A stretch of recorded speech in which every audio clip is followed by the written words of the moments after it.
Καλώς ήρθατε στο δεύτερο διαδικτυακό σεμινάριο της buildingSMART Greece. Σας ευχαριστούμε θερμά που είστε σήμερα μαζί μας και που ανταποκριθήκατε στην πρόσκλησή μας.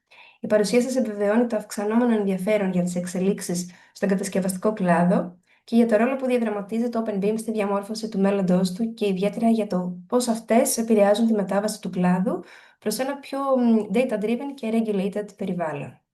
Σκοπός του σημερινού σεμιναρίου είναι να παρουσιάσουμε τα βασικά συμπεράσματα του buildingSMART International Summit που πραγματοποιήθηκε στο Πόρτο τον περασμένο Μάρτιο και να αναδείξουμε τις κύριες τάσεις που διαμορφώνουν τη νέα πραγματικότητα στον κλάδο. Τα συμπεράσματα θα παρουσιαστούν από εμένα, τη Μάγια Τρίφωνα, πρόεδρο της buildingSMART Greece, και από την Άννα Βαρακλή, διευθύνουσα σύμβουλο. Θα εστιάσουμε ιδιαίτερα στη μετάβαση από το BIM ως model-based deliverable σε ένα data-centric και regulated οικοσύστημα, όπου η διαλειτουργικότητα, τα δομημένα δεδομένα και τα ανοιχτά πρότυπα αποτελούν τη βάση πλέον για την ψηφιακή ορίμανση του κλάδου. Στη συνέχεια, θα έχουμε τη χαρά να φιλοξενήσουμε τον José Carlos Lino, πρόεδρο της buildingSMART Portugal, με τον οποίο θα συζητήσουμε πώς αυτές οι εξελίξεις εφαρμόζονται στην πράξη σε ευρωπαϊκό επίπεδο, καθώς και ποιες είναι οι προοπτικές για χώρες όπως η Ελλάδα. Μετά από τη σύντομη εισαγωγή, θα ξεκινήσουμε με την παρουσίαση λοιπόν των βασικών συμπερασμάτων του buildingSMART International Summit στο Πόρτο.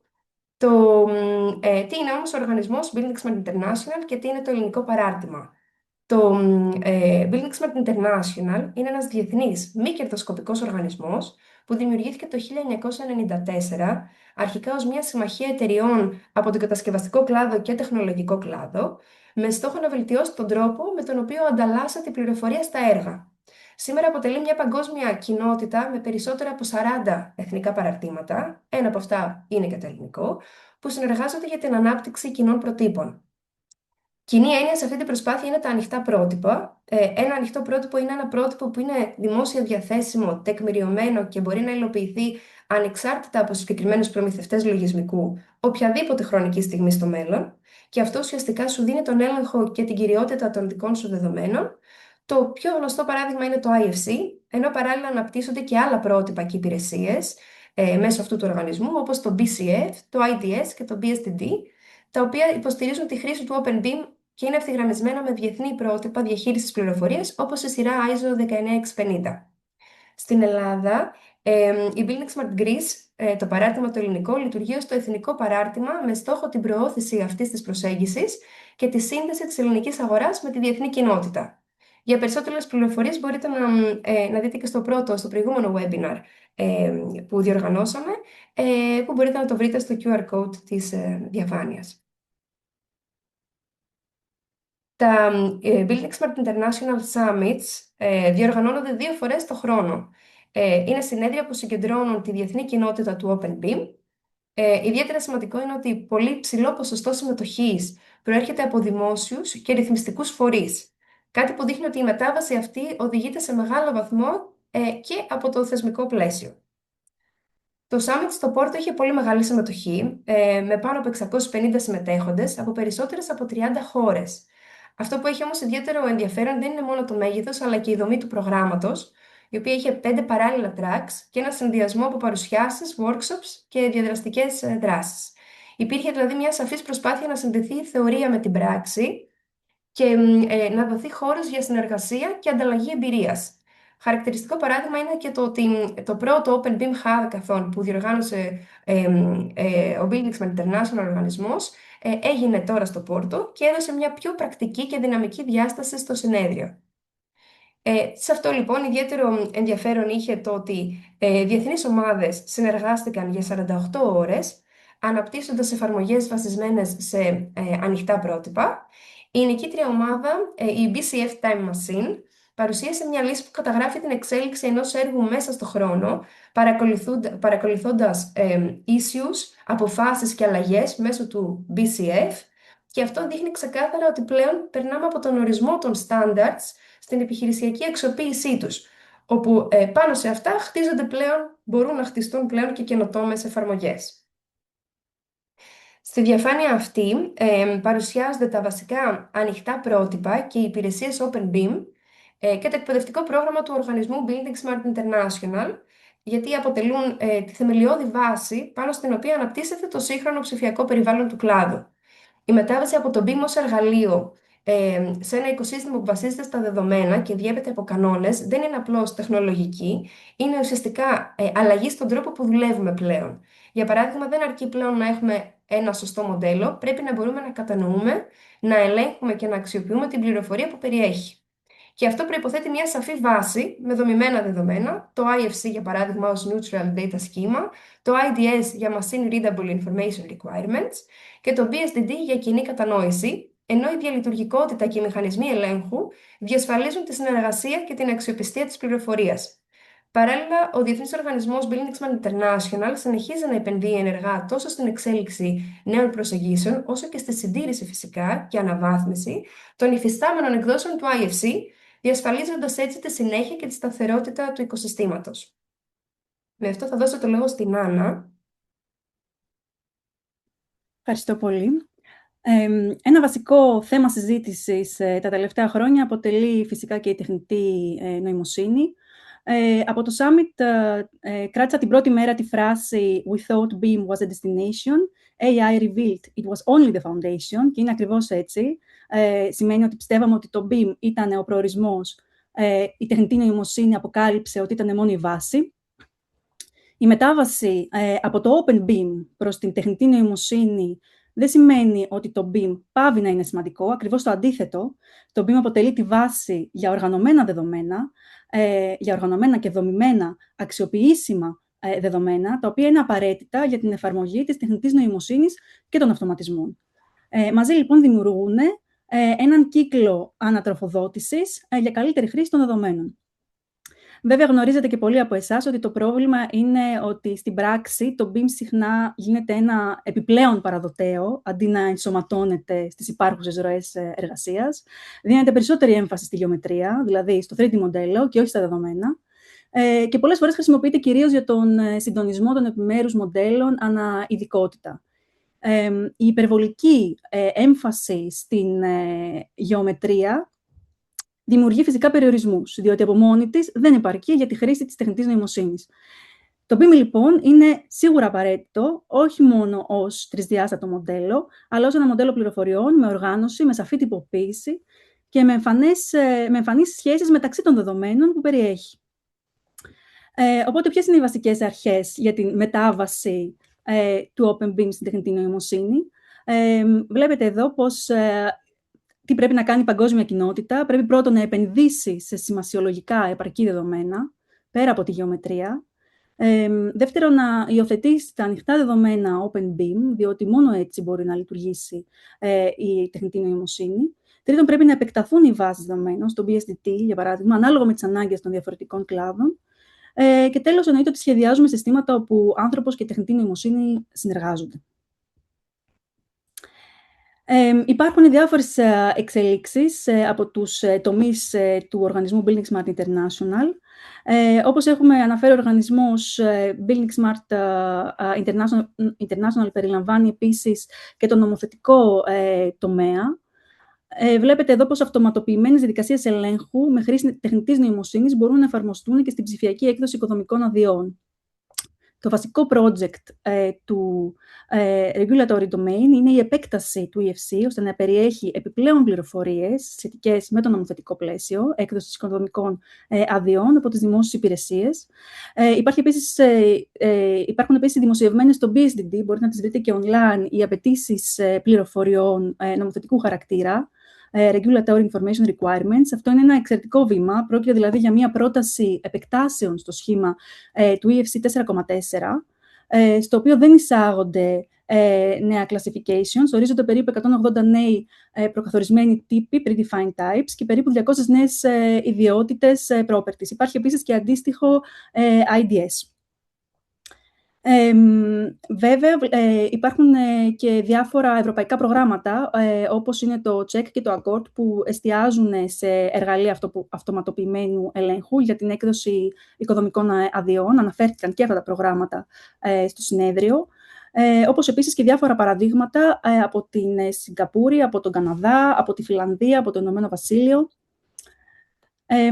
Η Πορτογαλία, συγκεκριμένα, προχωράει και αυτή με το νέο κανονιστικό πλαίσιο στο οποίο το EFC αναγνωρίζεται πλέον ως ένας από τους τρόπους υποβολής πληροφοριών στις δημόσιες συμβάσεις. Θέτει υποχρεωτικούς στόχους για το 2030. Η 1η Ιανουαρίου του 2030 ορίζεται ως ορόσημο για την υποχρεωτική υποβολή αρχιτεκτονικών και ειδικών μελετών σε μορφή BIM για όλες τις διαδικασίες πολεοδομικής αδειοδότησης και εφαρμόζεται επίσης και ο στρατηγικός οδικός χάρτης, όπου ορίζεται φυσικά η εφαρμογή BIM για τα δημόσια έργα. Ένα σημαντικό project της Πορτογαλίας είναι επίσης και το Gaia City 3D. Το project εξετάζει την εφαρμογή του openBIM στο πλαίσιο του ψηφιακού πολεοδομικού σχεδιασμού και της διαδικασίας έκδοσης οικοδομικών αδειών, με ιδιαίτερη έμφαση στην χρήση της μορφής EFC ως βάση για την υποβολή και για τον έλεγχο των αρχιτεκτονικών μελετών.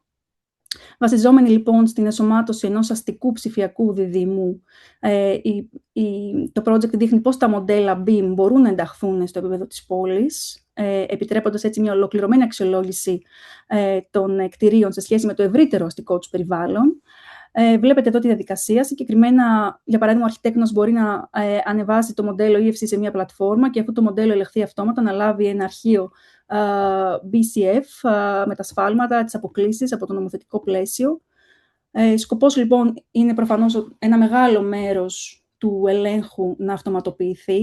Ό,τι δεν μπορεί να ελεγχθεί αυτόματα φυσικά εξετάζεται από τον ανθρώπινο παράγοντα, δηλαδή από τις αρμόδιες υπηρεσίες. Και σε επόμενο στάδιο, εφόσον εκδοθεί η οικοδομική άδεια και το έργο κατασκευαστεί, το μοντέλο, το as-built μοντέλο, όπως κατασκευάστηκε, μπορεί να μετατραπεί από EFC σε CityGML και να ενταχθεί σε μια πλατφόρμα GIS. Να αναφέρω εδώ ότι είχα τη δυνατότητα να συμμετάσχω στο Summit σε 2 παιχνίδια. Το ένα ήταν το IDS Escape Game. Σκοπός ήταν να βρούμε κρυμμένες πληροφορίες σε ένα μοντέλο δημιουργώντας ένα IDS στο bonsai. Και το άλλο παιχνίδι ήταν το Building Information Management Game. Πρόκειται για ένα εκπαιδευτικό επιτραπέζιο παιχνίδι που βασίζεται στο ISO 19650 και τα openBIM standards. Μπορείτε να βρείτε τα παιχνίδια online αν ενδιαφέρεστε στην σελίδα της buildingSMART Benelux. Υπάρχει και το αντίστοιχο QR code. Μάγια, δίνω το λόγο σε σένα. Ευχαριστώ. Προχωράμε τώρα με το επόμενο θέμα, το οποίο έτσι ακούστηκε σε πάρα πολλά sessions, τα Digital Product Passports. Σε ευρωπαϊκό επίπεδο, τα Digital Product Passports αποτελούν πλέον μια σαφή και άμεση κανονιστική εξέλιξη, με το νέο ευρωπαϊκό πλαίσιο που εισάγεται μέσω του Eco-Design for Sustainable Products Regulation και σε συνδυασμό με το νέο Construction Products Regulation, θεσπίζεται σταδιακά η απέτηση για structured, δομημένα, machine readable και διαλειτουργικά δεδομένα προϊόντων. Τα πρώτα Delegated Acts αναμένονται την περίοδο 26-28, ξεκινώντας από υλικά με υψηλό περιβαλλοντικό αποτύπωμα, όπως το τσιμέντο, ο χάλιβας και το αλουμίνιο, και επεκτηνόμενα προοδευτικά. Το κρίσιμο σημείο είναι ότι τα δεδομένα αυτά καλύπτουν όλο τον κύκλο ζωής, από το σχεδιασμό και την κατασκευή μέχρι τη λειτουργία και την κυκλική οικονομία. Και εδώ είναι που το openBIM παίζει καθοριστικό ρόλο, καθώς λειτουργεί ως ο μηχανισμός που επιτρέπει τη δομή, τη διασύνδεση και την αξιοποίηση αυτής της πληροφορίας σε επίπεδο έργου και asset μέσα από κοινά ανοιχτά πρότυπα. Για να το δούμε έτσι λίγο πιο απλά, ας πάρουμε ένα παράδειγμα ως δομικό στοιχείο, όπως ένα στοιχείο από σκυρόδεμα. Με το Digital Product Passport, όλες οι σχετικές πληροφορίες, για παράδειγμα τεχνικά χαρακτηριστικά, περιβαλλοντική επίδοση, συμμόρφωση, είναι διαθέσιμες σε δομημένη ψηφιακή μορφή. Αυτό σημαίνει ότι τα δεδομένα δεν αξιοποιούνται πλέον μόνο από διαφορετικά συστήματα, αλλά από τους αντίστοιχους χρήστες, από το μελετητή και τον εργολάβο, μέχρι το διαχειριστή του κτηρίου, και έρχονται δεδομένα ανάλογα με τις ανάγκες που έχει ο κάθε χρήστης. Η πληροφορία δεν χάνεται λοιπόν, δεν επαναεισάγεται και παραμένει αξιοποιήσιμη σε όλο τον κύκλο ζωής του έργου.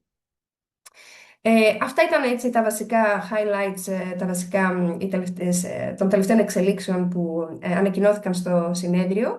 Αυτό που ξεχωρίζει όμως από αυτά τα summits δεν είναι μόνο το περιεχόμενο, αλλά κυρίως η κοινότητα, οι άνθρωποι από διαφορετικές χώρες και ρόλους που δουλεύουν πάνω σε ένα κοινό στόχο.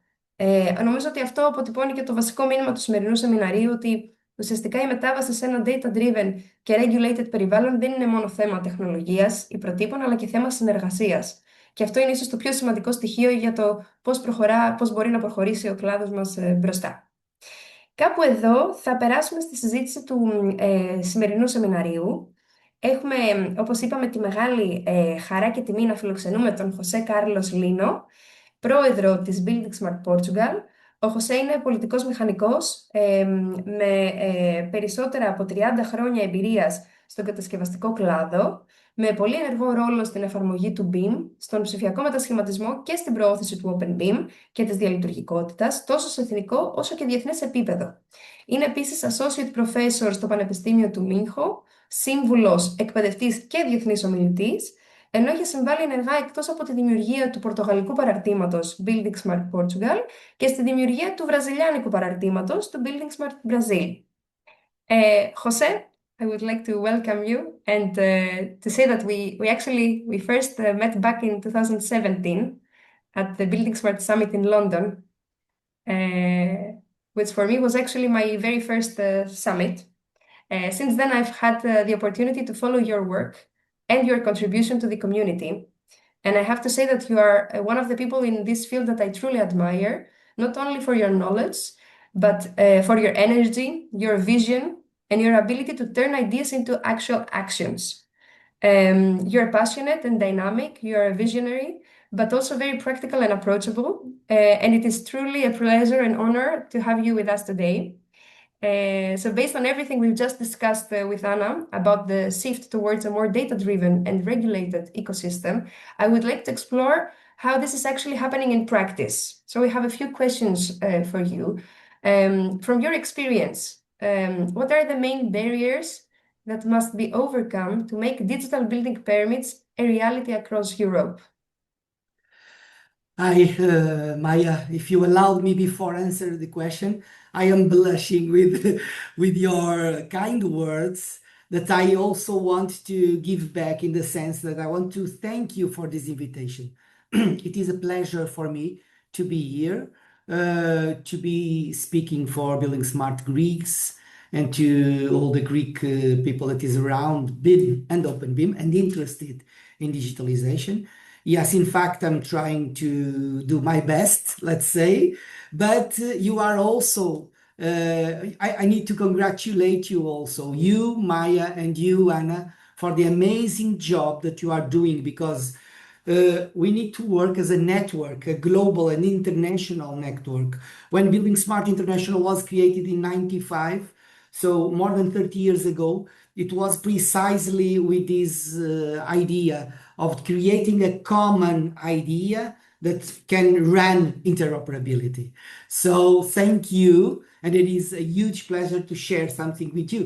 Okay, you asked me what were the main barriers to make the digital building permits. Okay. That is a issue, that is a point, that is and as you both know, and lots of people, of course, it's a subject that is touched in lots of events related with openBIM. I truly think that the problem is not in BIM itself, on the sense that if you think a little bit, we have BIM requirements ready and defined for a structured information. We have a level of information need ready to prepare what you want and the way that you want. We have georeferencing. You showed an image about our example that we presented in the summit about KAX.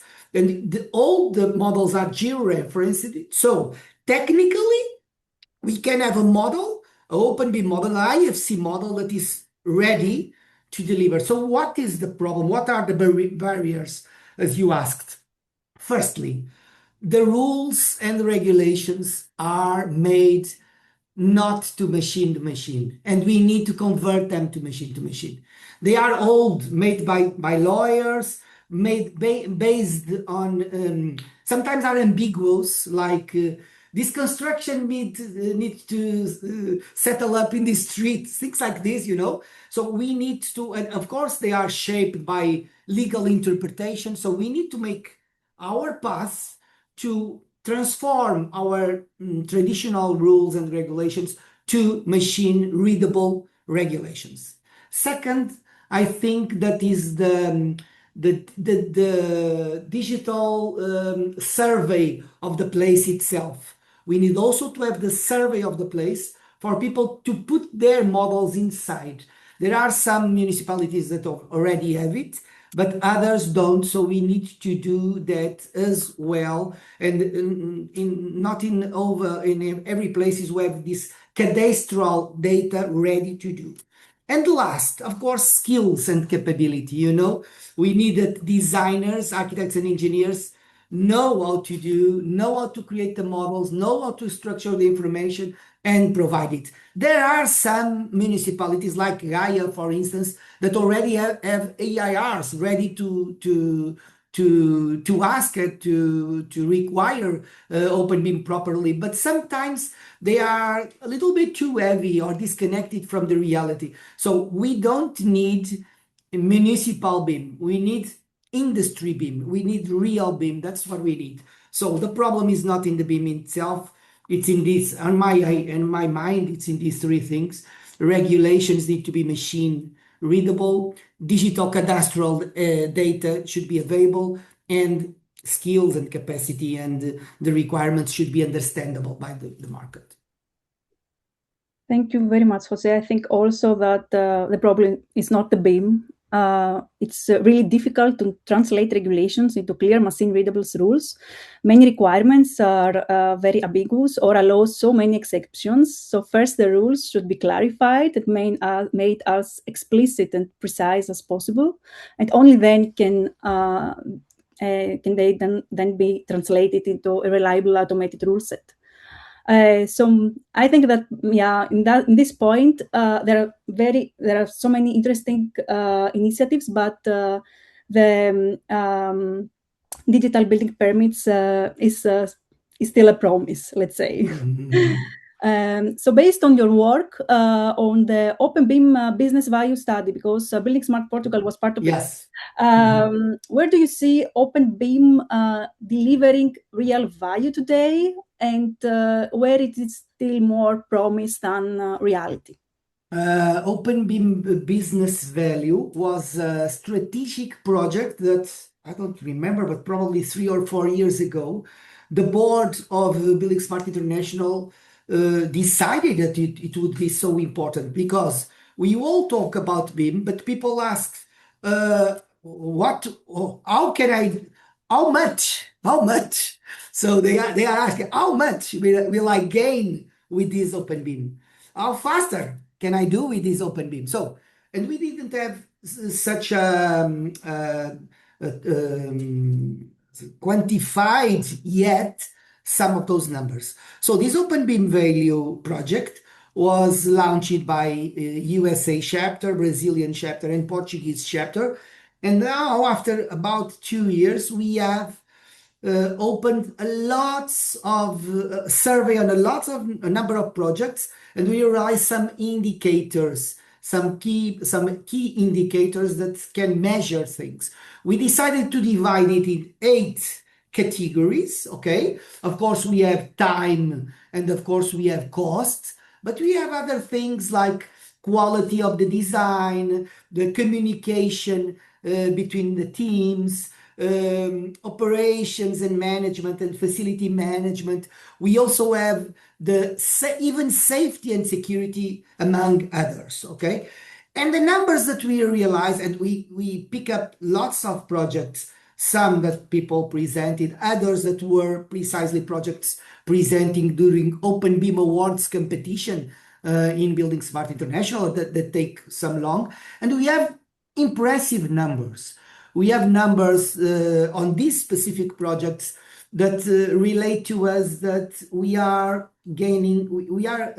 affording 30% in cost in some types of projects. Okay, so it's not a small number. Okay, we are doing sometimes 1/3 faster, so 30%, about 33% faster, and other projects.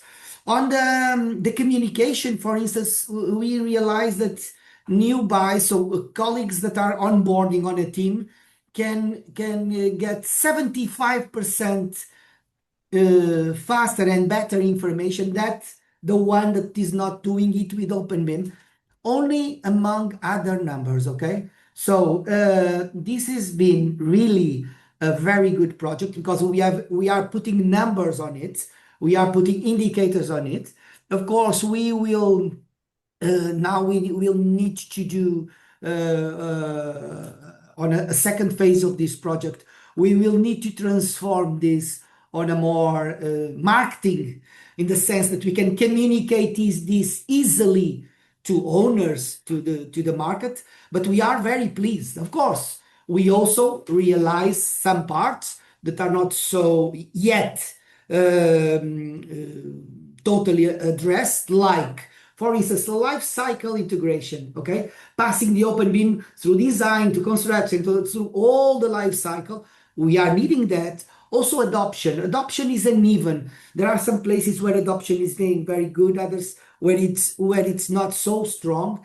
And also, and that part, you, me, all of us, we need to work for this. That is procurement and contracts, either public, either private, need to have these requirements in openBIM asked. If not, of course, we will always have proprietary projects and we will always have a difficulty in getting these numbers ready. So, but for now, all the numbers are very good and impressive, in fact, to show up. So that's a very important perspective, and actually it's great that you can measure the benefits and the success. It's a great study.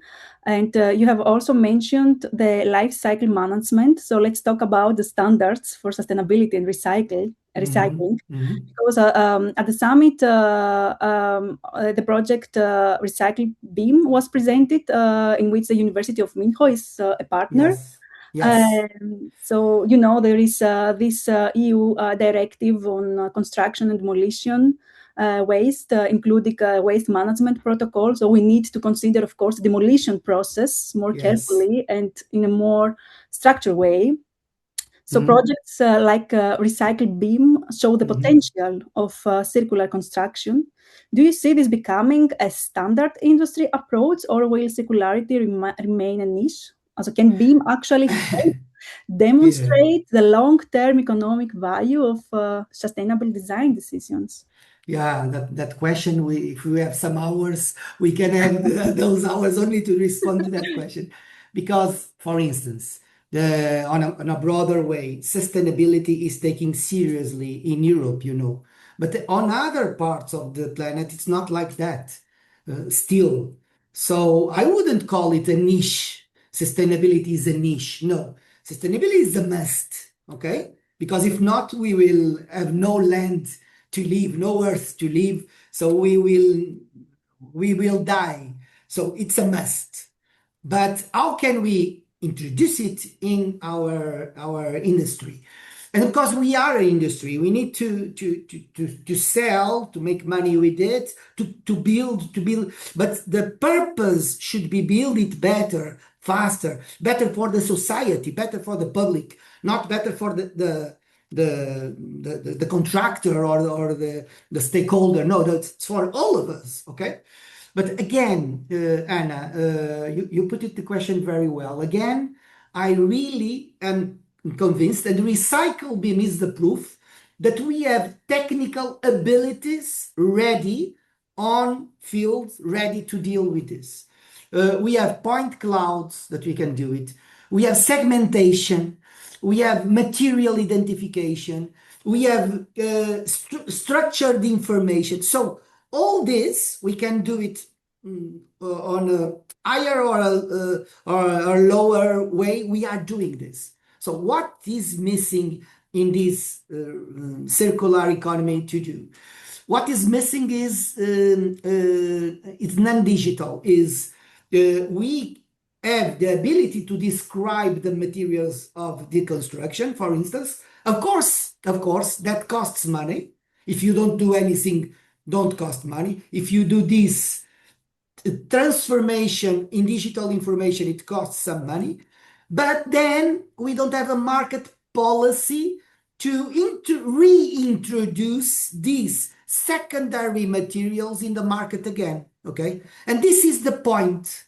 We need public policies for this, because if not, the owner, the contractor will always use primary materials, raw materials. Why should myself use secondary materials that come from a deconstruction?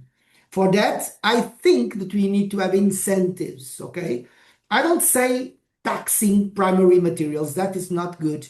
But at least say, no, if you reuse, you are making a good for all of us. So you will have this advantage, okay? And that advantage is what is missing. Is missing a public policy that interconnects with the market, okay? And we already, in Recycle BIM, you saw that, we already can create a platform that is a marketplace where deconstructors can put there the materials already structured and organized, and then the buyers can go there and buy immediately. So we can create a business model, but we need to do this with the help of policies. And I think that is the point where we are missing, because this small cost of re-digitalizing these secondary materials that come up from the demolition will give us opportunities of putting them on the marketplace, taking decisions over it. For instance, at a certain point, you will need this, you will go there and we will find who in the area can provide me that. And these are real opportunities. So circularity is not a niche, sustainability is a must. We have the technology, let's say, structure, process ready. We will need the political will of public policies, or they could be private, of course, but private are not so impactful as the public ones. I don't know if you get my idea, Anne. Thank you, Jose. That really connects with what we discussed earlier about public policies. It's really like we totally agree with you, and I like a lot what you said. Sustainability is a must. It's we need to do that, and we need to do it now. Yeah. And but of course, apart from that, there's a lot of discussion in another big topic in the industry, which is really connected as well, around AI. And in your view, Jose, where does we heard AI a lot in the conference, in the summit, but where does AI truly add value in openBIM today? And where do we, or if we add a value with openBIM in AI today, and where do we risk overestimating its capabilities compared to rule-based automation? Wow. Do you have a couple of hours for that one as well? Because yeah, you are so right. I saw your slides in Greek. I'm sorry I didn't understood, but I realized that you have discussed that already with about AI. And of course, yes, AI is a big topic. And by some reason, we are not yet getting the AI and openBIM so interconnected, and we should do that, okay? But and of course, you touch another thing on your question, that is, how is it compared with rule-based automation? Okay, rule-based automation is one thing, AI is another thing. They could touch themselves, okay? But let me start by the AI. Of course, most of the people, the common sense people, let's say the public, think about AI, thinking about LLMs, large language models, okay? ChatGPT. GPT stands for Generative Pre-trained Transformer. So LLM, large language models, are a branch of AI, okay? That is deep learning, okay? It's machine learning. But we also have other branches that also apply eventually even better to OpenAI, that are optimization. Optimization is another branch. You can see optimization when you compare, for instance, images, when you compare trends, when you compare statistic approaches, all that are optimizations. LLMs are another thing, which will be the next word or token or symbol that will come after this sequence of words. So, of course, with LLM we can do an immense, and this is changing, really changing our industry, and will change our industry. But we should understand what is these two types of AIs, okay? Because, for instance, in your slide, you presented that we can't apply AI if we don't have structured information. That is correct in LLMs, but in optimization, you don't need structured information, okay? I will give you an example. For instance, I am a structural engineer for long. And of course, I made my calculations with details, with finite element methods, modeling all the buildings and everything. At the end, everything is mathematics. It's exact, okay? But if you think about AI applied to structural engineering, and you have a big data with all the buildings in the world, for instance, and you have this huge amount of set of data, and you ask, can you please give me, for this type I building, for this length, for this width, for this type of conditions, what would be probably the best structure? In 1 microsecond, it will give me the tendency without one accountability, okay? So, and this was unstructured information. So the AI has a huge amount of opportunities, and you can use them a lot. We are using inclusively in some cases of AI in reinforcement learning, like we put on a gamification, for instance, of the environment. We put the computer trying to sort it out some things. For instance, we are using it to get something related with safety in construction on site. And we put some robots trying to go around, walk around all the site.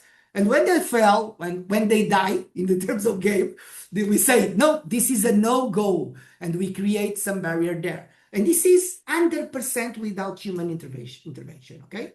So, with all this, I would say, we need to understand what is this technology AI has to offer to us. We need to drop off some old ideas that we have, like I have in structural engineering, based on strict calculations, and we start to think, how can this help us to work? For instance, measuring the productivity of someone on site. For instance, you can measure it by trying to understand team A is faster than team B. When there is sun, they work 13% faster, and when it's rain, they work slower. You can do this, and you can create a rule, how you say, a rule-based automation for this.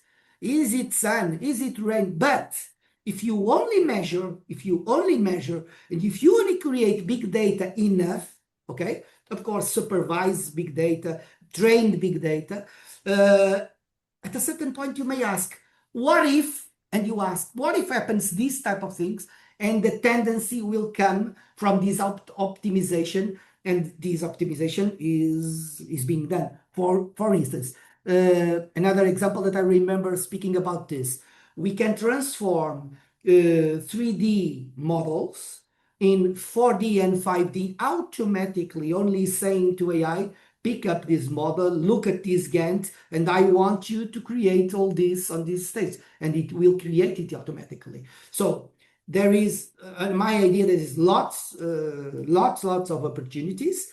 We are not doing it because it's too new, okay? We are starting, we are not yet mature enough on this, but we are taking advantage of it for sure, for openBIM and for BIM as well. Thank you very much for your way of thinking about AI. Actually, I liked a lot what you just said, that there are a lot of opportunities, but we are not that mature yet. And of course, beyond technology itself, a lot depends on how knowledge is shared and how it's implemented across the industry. So this now comes the next question about the community and how important is the role of the buildingSMART community, working groups, the national chapters. How important is this role in turning all these concepts into real implementation? Well, it's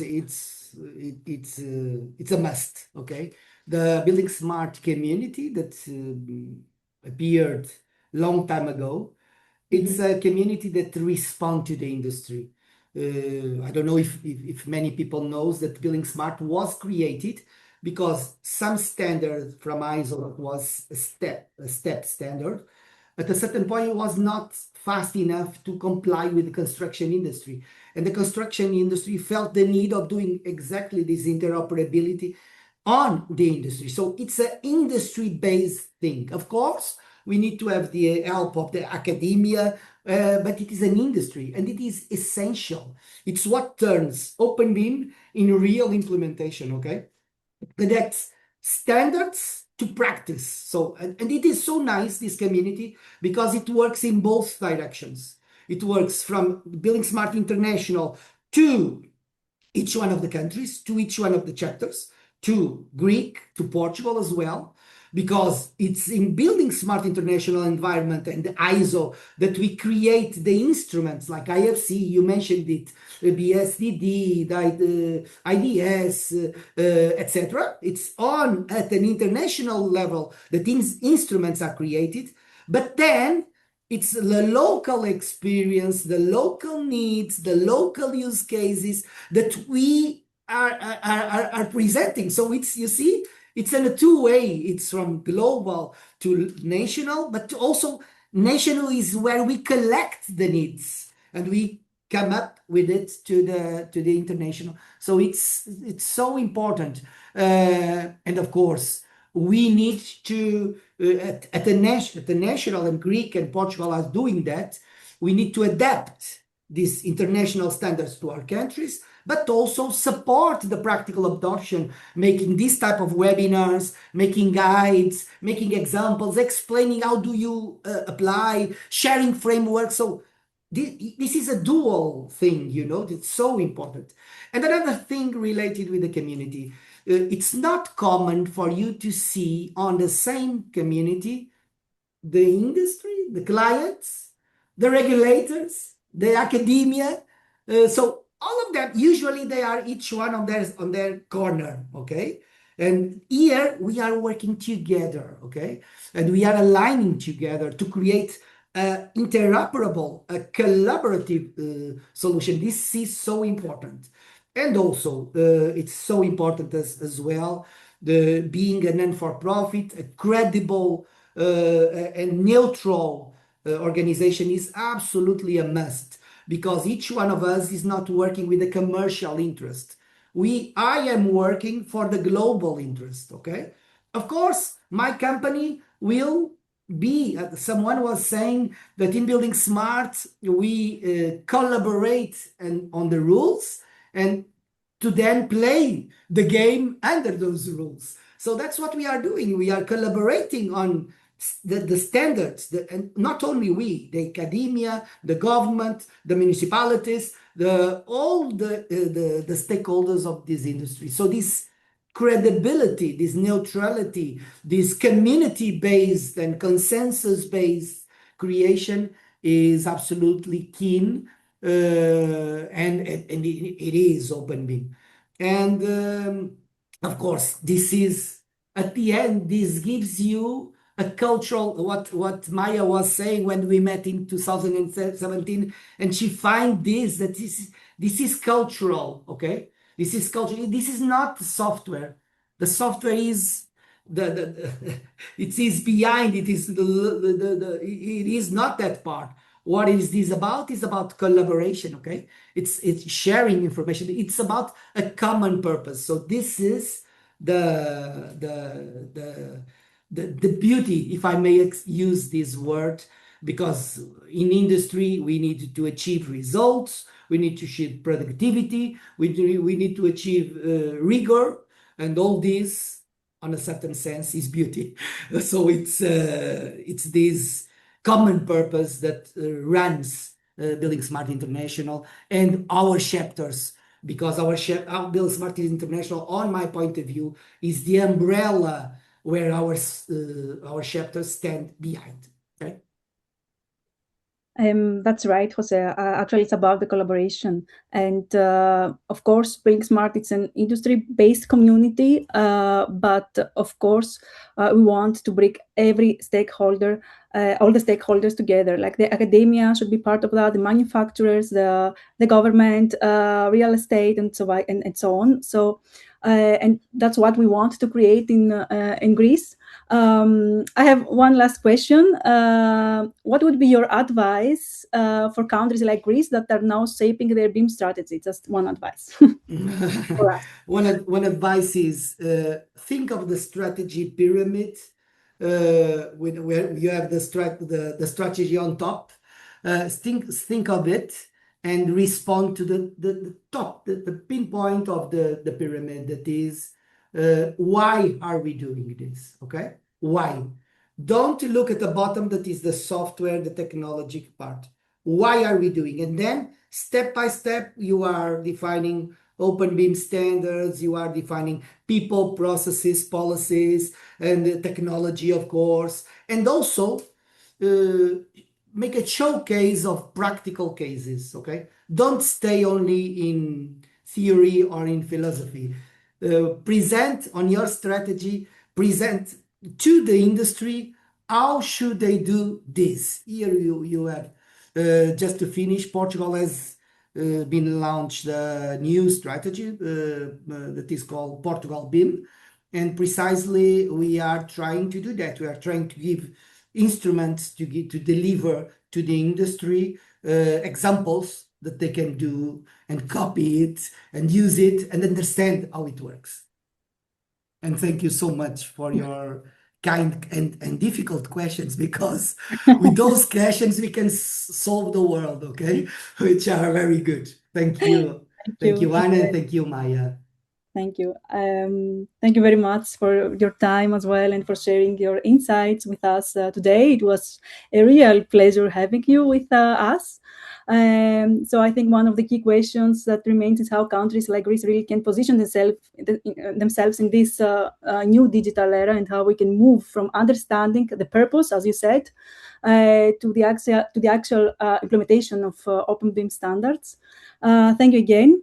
Aidan, could you please activate the feedback questions for the audience, please? Oh, perfect. Πριν να ολοκληρώσουμε, θα θέλαμε να σας ενημερώσουμε ότι στην οθόνη σας εμφανίζονται 3 σύντομες ερωτήσεις αξιολόγησης σχετικά με την παρουσίαση και τη συζήτηση. Η γνώμη σας είναι φυσικά ιδιαίτερα σημαντική για εμάς και θα μας βοηθήσει να βελτιώσουμε τις επόμενες δράσεις μας. Στο πλαίσιο των επόμενων δραστηριοτήτων προγραμματίζουμε την διοργάνωση του πρώτου openBIM Day στην Ελλάδα στις 25 Μαΐου. Πρόκειται για μια απογευματινή εκδήλωση με σύντομες τεχνικές παρουσιάσεις με τη συμμετοχή επαγγελματιών από τον χώρο των κατασκευών. Θέλω να πω ότι έχουν ήδη επιβεβαιωθεί παρουσιάσεις από το ΙΔΕΠΕ και τον Όμιλο Actor και τη Φόρμητας, με θεματολογία που περιλαμβάνει EFC-based workflows, βέλτιστες πρακτικές BIM και διεθνή παραδείγματα εφαρμογής του openBIM. Η εκδήλωση προγραμματίζεται να πραγματοποιηθεί κυρίως διαδικτυακά, με στόχο να διευκολυνθεί ευρύτερη συμμετοχή, ενώ εξετάζουμε και τη δυνατότητα διεξαγωγής της εκδήλωσης με φυσική παρουσία. Σας προτρέπουμε να κρατήσετε την ημερομηνία και θα ακολουθήσει σύντομα πιο αναλυτική ενημέρωση. Το επόμενο webinar, το επόμενό μας διαδικτυακό σεμινάριο προγραμματίζεται για τον Ιούλιο. Η ακριβής ημερομηνία, ο τίτλος και οι περισσότερες λεπτομέρειες θα ανακοινωθούν στις αρχές του καλοκαιριού. Και τέλος, μετά το Πόρτο, η συνέχεια δίνεται στο Τόκιο, όπου θα πραγματοποιηθεί το επόμενο buildingSMART International Summit από τις 6 μέχρι τις 8 Οκτωβρίου. Θα θέλαμε επίσης να σας ενημερώσουμε ότι έχει ήδη ανοίξει η διαδικασία υποβολής για τα διεθνή βραβεία buildingSMART openBIM Awards 2026. Οι κατηγορίες των βραβείων καλύπτουν όλο το φάσμα του openBIM, από τον σχεδιασμό και την κατασκευή, μέχρι τη λειτουργία, την έρευνα, τη βιωσιμότητα, την τεχνολογία. Υπάρχουν πάρα πολλές κατηγορίες. Αποτελεί μια σημαντική ευκαιρία για όσους εφαρμόζουν στην πράξη το openBIM μέσα από τα έργα τους να παρουσιάσουν τη δουλειά τους και σε διεθνές επίπεδο. Η προθεσμία υποβολής είναι ως τις 15 Ιουνίου του 2026 και σας ενθαρρύνουμε εννοείται να εξετάσετε την συμμετοχή σας. Περισσότερες πληροφορίες και η διαδικασία υποβολής είναι διαθέσιμες στο σχετικό link. Αυτά. Εδώ μπορούμε να κλείσουμε το σημερινό σεμινάριο, το οποίο ήταν αφιερωμένο στα βασικά συμπεράσματα του buildingSMART International Summit στο Πόρτο και τις εξελίξεις που διαμορφώνουν το μέλλον του κατασκευαστικού κλάδου. Θα θέλαμε καταρχάς να ευχαριστήσουμε θερμά τον José Lino για τη συμμετοχή του και για τις πολύ ουσιαστικές τοποθετήσεις του. Θα χαρούμε ιδιαίτερα να σας έχουμε κοντά μας και στις επόμενες δράσεις της buildingSMART Greece. Σας ευχαριστούμε και πάλι για το χρόνο και τη συμμετοχή σας και σας ευχόμαστε καλή συνέχεια. Καλή συνέχεια.